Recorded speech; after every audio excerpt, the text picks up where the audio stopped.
ika'y natutulala, nag-isip, nangangamba, bilang hinaan ng loob sa bigat ng iyong dala-dala.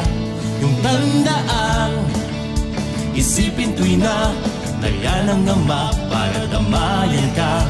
Hindi kanya iiwan, di pababayaan. Di ka dapat mag-alinlangan, di mo man siya makita.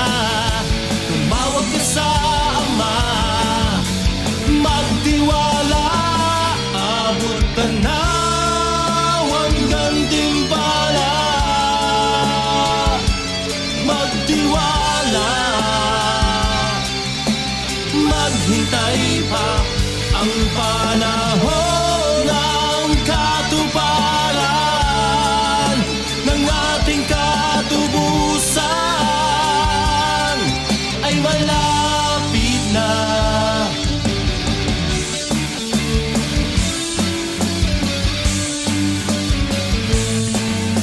Alam mo naman ang tamang gawin, magpanata pa, laging manalangin. Sa pagsubok ay di dapat sumuko, magpakatatag, kaya mo yan. Huwag na huwag mong iisipin, ika'y nag-iisa. Tumawag ka sa ama, magtiwala, abot ka na hanggang timpala. Magtiwala,